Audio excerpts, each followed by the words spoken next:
रसोई का बेड़ा गर्क। लूट लो रास्ते का माल सस्ते में। आइए आइए, रसोई का सामान पानी के भाव में पाइए। सुबह सुबह विनीता की बहू सड़क पर रसोई का सामान क्यों नीलाम कर रही है? क्या बात हो गई? कहीं इन लोगों का दिवाला तो नहीं पिट गया? पीटना ही था। आजकल किसी का दिन बदलते देर लगती है क्या सुषमा भाभी? मुझे तो पहले ये विनीता फूटे आंख नहीं सुहाती थी। अच्छा ही हुआ इसका दिवाला पिट गया, बड़ा दिखाती थी। तो रहने ही दे बेटा, तुझे तो आदत है दूसरों के दुख में खुश होने की। पहले पता तो करे बात क्या है। मैंने तो बस अनुमान लगाया है कि दिवाला पिट गया। कुछ और बात भी तो हो सकती है। शायद इसकी बहू इसके बेटे को तलाक दे रही है। सवेरे सवेरे जब घर की बहू घर की रसोई के सामानों की नीलामी करने मोहल्ले में खड़ी हो जाए तो लोग तो बातें बनाएंगे ही। जितना मुंह उतनी बातें। पर अचानक शनाया ऐसा क्यों कर रही थी, आइए जानते हैं। ये कहानी शुरू होती है मीरा धाम सोसाइटी से, जहां क्षितिज लव मैरिज कर शनाया को पत्नी बनाकर अपने घर लेकर आया था। घर वालों को बिना बताए अगर बेटा बहू ले आए तो कानाफूसी तो होनी ही थी। शनाया चुपचाप से अपने पति के कमरे में बैठी हुई थी, पर बाहर हो रही सारी बातें उसके कानों तक आ रही थी। ये किस लड़की को उठा लाया तू बेटा? ये आज के जमाने की लड़की कैसे टिकेगी हमारे यहाँ? 2 दिन में भागती दिखेगी। ऐसा आपको लग रहा है मम्मी, पर मैं आपको गारंटी देता हूँ ऐसा कुछ भी नहीं होने वाला। शनाया एक बहुत ही अच्छे घर की लड़की है, बहुत अच्छे परिवार में पड़ी बली हुई है। वो ऐसा कुछ भी नहीं करेगी। तू तो लड़की उठाकर ले आया, पर इससे मेरे बच्चों पर क्या असर पड़ेगा? क्या सोचेंगे वो कि मामा लड़की भगाकर लाता है? बड़ा होकर मेरा करण भी फिर यही काम करेगा। अरे भगा कर नहीं लाया हूँ मैं, हम दोनों ने कोर्ट मैरिज की है। और अगर आप लोगों को शादी करवानी है तो आप अच्छी तरह हमारी शादी करवा दीजिए, बस हो गई ना प्रॉब्लम सॉल्व। सोचा था बच्चों के एग्जाम पूरे हो गए हैं, अब मायके जाकर आराम करूंगी, और यहाँ तो तू अलग ही कलेश ले आया। मुझे तो लगता है मुझे इस घर को छोड़कर ही जाना पड़ेगा। बाप रे बाप, यहाँ तो न जाने क्या कुछ हो रहा है। नहीं नहीं बेटा, तो इस घर में ही रह। कम से कम तू यहाँ रहेगी तो बहू कंट्रोल में तो रहेगी। कुछ देर तो शनाया सारी बातें चुपचाप सुनती जाती है, पर उसके बाद खुलता है कमरे का दरवाजा। आप में से किसी को कुछ कहना है तो आप मेरे सामने कह सकते हैं। अब मैं क्या कर रही थी बेटा, अब तू आ ही गई है तो कल से रसोई भी संभाल ले, और 1 हफ्ते के अंदर एक अच्छा मुहूर्त देखकर हम सभी समाज वालों के सामने तुम लोगों की रीति रिवाज के साथ शादी भी कर देंगे। और कुछ इस तरह होता है शनाया का अपने ससुराल में स्वागत। अगले दिन से ही शनाया एक अच्छी बहू की तरह अपने ससुराल की सारी जिम्मेदारियां उठा लेती है। खाना बनाना, बर्तन धोना, सब कुछ पहले दिन से ही, वो भी किसी की मदद के बिना। और आज के जमाने में ऐसी बहू अगर आ जाए तो लोगों की सोच बदलते देर कहाँ लगती है। 1 हफ्ते के अंदर अंदर ही बिंदिया पूरे समाज के सामने अपने बेटे बहू की शादी करवा देती है। ऐसी बहू कहाँ मिलेगी आज ढूंढने से भी? उठना तक नहीं पड़ता मुझे बिस्तर से, सब कुछ खुद ब खुद कर लेती है। तो मेरी बहू कौन सा मुझसे काम करवाती है? अरे पर मैंने तो सुना है तेरी बहू की ये दूसरी शादी है, हैं? पहली शादी में सारा काम सीख कर आई होगी ना। उसके बाद क्यों ही तकलीफ देगी तुझे? मेरी बहू तो बड़े घर की है, कभी बर्तन छुआ तक नहीं था। शादी से पहले बर्तन नहीं छुआ, फिर भी आते ही सारा काम संभाल लिया। अरे मैं तो बड़ी खुश हूँ मेरी बहू से। अभी बहू सामने बैठी है ना, इसलिए तारीफ कर रही हो। कुछ दिन के बाद तुम खुद ही कहोगी, कहाँ मेरे बेटे की मती मारी गई थी जो ऐसी लड़की पसंद की उसने। बाकियों का पता नहीं, पर मेरे घर ऐसा कुछ नहीं होने वाला। शनाया जितना ही किचन का काम संभालती जा रही थी, उसके ससुराल वाले उतना ही किचन की केयर करना छोड़ते जा रहे थे। एक रोज जब काम वाली कमला पूरे घर में झाड़ू लगा रही थी। हल तो कर दिया है माँ जी, अब रसोई साफ कर देती हूँ। तुझे घर साफ करने के लिए रखा है या रसोई साफ करने के लिए? हाँ, बहू देख रही है ना रसोई, कोई जरूरत नहीं है रसोई साफ करने की। बढ़िया आई, अभी 2 ही बजे हैं, तेरी छुट्टी का समय 4 बजे होता है। 2 घंटे है ना तेरे पास। एक काम कर, सभी के कमरों की रजाइयां निकाल और सबको वापस से छज्जे पर चढ़ाना शुरू कर दे। अभी 2 महीने पहले आपने छज्जे पर पुराने चप्पल जूते रखवा दिए थे माँ जी, अब कौन से छज्जे पर रखूं मैं ये कंबल? बता, इतना सारा काम रहता है कि मैं तो ये भूल ही गई थी। अच्छा एक काम कर, जाकर रसोई के छज्जे पर सारे कंबल और रजाइयों को चढ़ा दे। रसोई में माँ जी? एक बार में सुनाई नहीं देता क्या? बैरी है कि फिर अभी से बहू की सखी बनी चली है? जब किचन में शनाया काम कर रही होती है कमला कुर्सी लगाकर ऊपर के ड्रॉर्स को खोलती है और वहां रखे सारे सामान को निकालकर वहां घर के कंबल और रजाइयों को रख देती है। ये क्या कर रही है कमला तू? किचन में कोई कपड़े रखता है क्या? इस मामले में हमसे कुछ मत बोलिए भाभी। माँ जी ने जो बोला हमने वही किया। अरे वो तो मैं उनसे बात करूंगी ही, पर पिछले 1 हफ्ते से किचन में झाड़ू पोछा नहीं लग रहा है। तो फिर किस बात के पैसे लेती है तू? माँ जी ने बोला जितना देर तू रसोई साफ करने में लगाती है उतनी देर में 10 और काम कर लेगी। अरे ये क्या बात हुई भला? मैं अभी जाकर मम्मी जी से बात करती हूँ। शनाया हॉल में आती है और सभी के सामने कहती है, आपने कमला को किचन का काम करने से मना क्यों किया मम्मी जी? मैं अकेले किचन का सारा काम कैसे करूं? और ये किचन है, कोई कबाड़ खाना नहीं है जो अब उसमें घर के कपड़े भी रहेंगे। तभी अपनी भाभी की बात काटती हुई सीमा कहती है, जिन रजाइयों को तुम कबाड़ कर रही हो ना, उन रजाइयों को तुम्हारा पति भी ओढ़ता है। आए महीना भर नहीं हुआ और जबान चालू हो गई। देख रही हो ना मम्मी, और सपोर्ट करो प्रेम विवाह को। अभी से घर के सामान को कबाड़ कह रही है, आगे कहीं हम लोगों को ही कबाड़ ना कह दे। सुनवा दिया ना बहू तूने मुझे। सभी कह रहे थे मत मान अपने बेटे की जिद और वापस भेज दे इस लड़की को। सबसे लड़कर तेरा सपोर्ट किया मैंने और तू। पर और तभी क्षितिज वहां आता है और अपनी माँ को रोता हुआ देखता है। क्या बात हो गई मम्मी, तुम रो क्यों रही हो? अपने ही घर पर मम्मी को उनकी मर्जी का करने को नहीं मिलेगा तो रोएगी ही ना भाई। अपनी किस्मत को रो रही है बेचारी। पर मम्मी से क्या पूछ रहा है? अगर पूछना है तो अपनी शनाया से पूछ।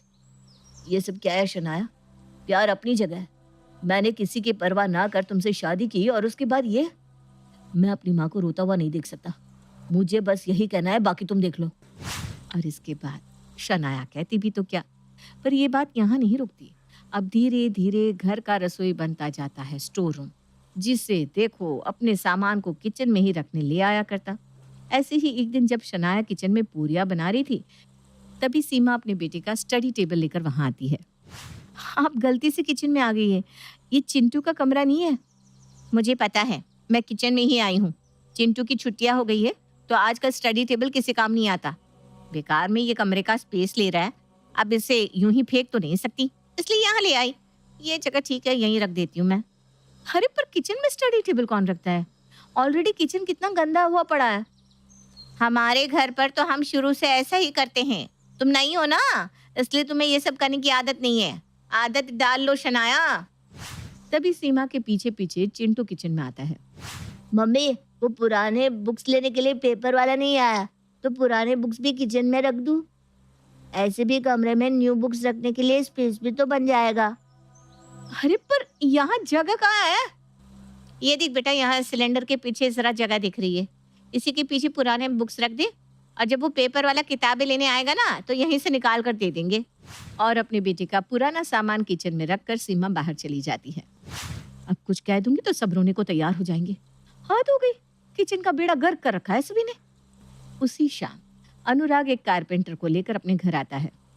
अब भैया ये देखिए कमरा, इस सिंगल बेड को हटाकर यहाँ एक किंग साइज डबल बेड लगवानी है। लग जाएगा, लग जाएगा। मैं भी अपने आदमियों को लेकर आता हूँ और हम बनाना शुरू कर देते हैं। पर आपको ना ये अपना बिस्तर हटवाना पड़ेगा। अरे ये तो तुरंत हट जाएगा। अब जरा हाथ लगाइए, इस बिस्तर को कमरे से निकाल देता हूँ। अरे पर इस बिस्तर को रखेगा कहाँ तू? बाहर हॉल में तो पहले ही सोफा सेट लगा हुआ है। इस बिस्तर को भी वहां रख देगा तो दिखने में हॉल भद्दा नहीं लगेगा क्या? तो अब क्या करूँ? जिंदगी भर ये सिंगल बेड ही रखूँ अपने कमरे में? फिर मेरी वाइफ आएगी तो वहां कहाँ सोएगी मम्मी? सब कुछ पहले से देख कर रखना पड़ता है।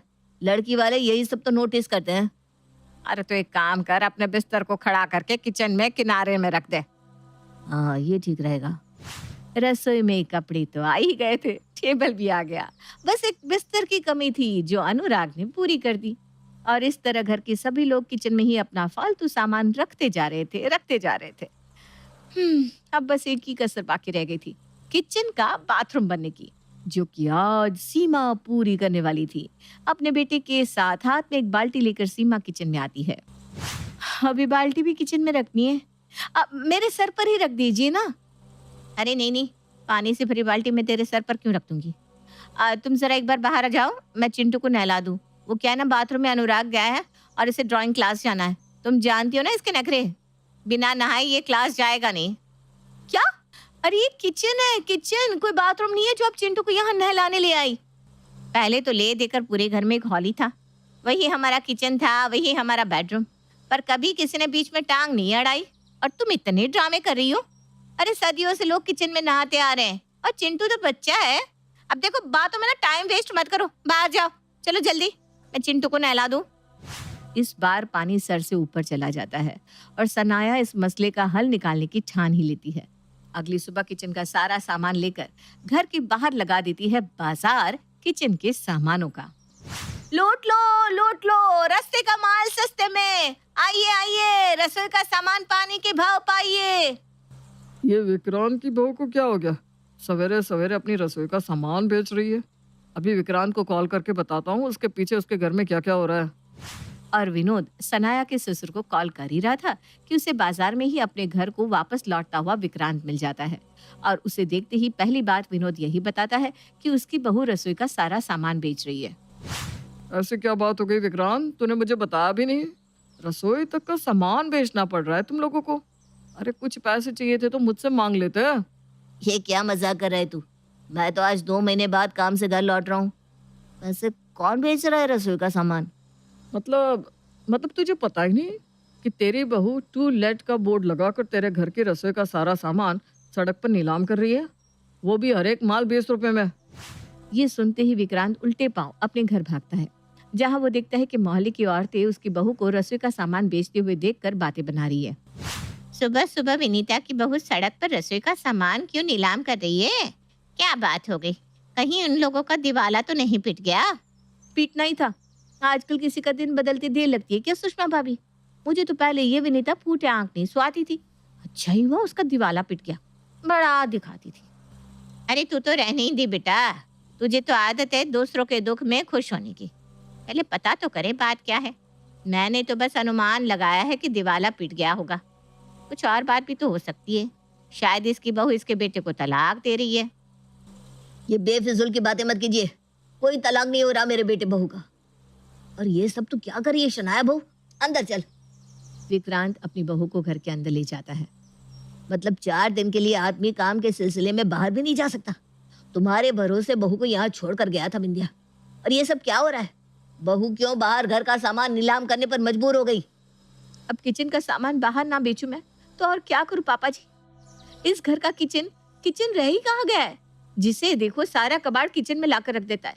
रोटी तक बनाने की जगह नहीं बची। अब अपने माथे पर चूल्हे को रख लूं क्या मैं? रसोई में ही लोग नहा रहे हैं, रसोई में ही बिस्तर लगा रखा है, रसोई में ही वॉशिंग मशीन रख दी है, तो चूल्हा चिमटा चकला बेलन कहाँ जाए? और इसके बाद अगर किसी को जरा सा कुछ भी कह दूं तो सब आंसू बहाने लगते हैं। दीदी का तो एक ही तकिया कलाम है, सदियों से हमारे घर में यही होता आया है, तो आगे भी यही होगा। अरे भाई, प्रॉपरली शादी हुई थी ना मेरी, कोई भाग कर तो नहीं आई थी मैं इस घर में, पर किसी को मेरी सुननी नहीं है। और क्षितिज को तो मैं कहूँ क्या? शादी की बात तो ये मुझे भूल ही गए, इसीलिए सभी को सबक सिखाने मैंने ये फैसला किया। ये सुनते ही विक्रांत घर से बाहर जाने लगता है। लो, कर लिया ना पापा को अपसेट? तुझसे तो ये भी बर्दाश्त नहीं हुआ कि वो घर आए हैं। भेज दिया ना पापा को घर से बाहर। अब क्या चाहती है तू? चल बहू बाहर, साथ में नीलामी करते हैं। ये क्या कह रहे हैं पापा आप? सही कह रहा हूँ बेटा। वहाँ दामाद जी मुझे 75 कॉल करके कहते थे, सीमा घर नहीं आ रही, मेरे मम्मी पापा भूखे बैठे हैं, अपने सास ससुर को भूखा छोड़कर तू यहाँ बैठी हुई है और ज्ञान दे रही है मेरी बहू को, जो अपना पूरा दिन रसोई में बिताती है। इसलिए इस मामले में तू तो कुछ बोल ही मत बेटा। पहले एक अच्छी बहू बन जा, उसके बाद मेरी बहू में कमियां निकालना। और बेटा तू इसलिए अपनी बीवी को यहाँ लाया था? अरे क्षितिज, जब तू उसके लिए स्टैंड ही नहीं ले सकता तो उससे शादी क्यों की? और बिंदिया जी आप और अनुराग, क्या तुम बर्दाश्त करते? तुम्हारी पत्नी के साथ अगर वही होता जो तुम्हारी भाभी के साथ हो रहा है वो? आई एम सॉरी भाभी, मैंने तो ये रियलाइज ही नहीं किया। I am really sorry. मुझे माफ कर दे बहू, मुझसे गलती हो गई। मैंने ही कमला को रसोई में झाड़ू पोछा करने से मना कर दिया था। ये सब मेरे ही कारण हुआ है। अब पछतावा करने से क्या होगा मम्मी जी? बात तो तब बनेगी जब या तो हम घर पर एक अलग स्टोर रूम बना ले, या जिस सामान की जरूरत नहीं है उसे पहले ही कबाड़ी वाले को दे दे और रसोई को रसोई की तरह रखे। क्योंकि रसोई साफ है और शरीर में अन्न है, तभी स्वस्थ मन है। ये तो बहुत बड़ी बात बोल दी तूने बहू। हमें रसोई साफ सुथरी रखनी चाहिए। पता नहीं मेरी मति कहाँ मारी गई थी। खैर अब सब कुछ भूल जा। मैं कल ही छत पर स्टोर रूम बनवाने का काम शुरू कर देती हूँ। अपने ससुराल में शनाया को ससुर जी का साथ मिल जाता है। विक्रांत की मदद से शनाया की प्रॉब्लम हमेशा हमेशा के लिए दूर हो जाती है और सभी को उनकी गलती का एहसास हो जाता है। इस दिन के बाद कोई भी गलती से किचन के साथ कोई खिलवाड़ नहीं करता और पूरी तरह किचन की मालकिन शनाया को बना दिया जाता है और शनाया का ससुराल खुशहाल हो जाता है।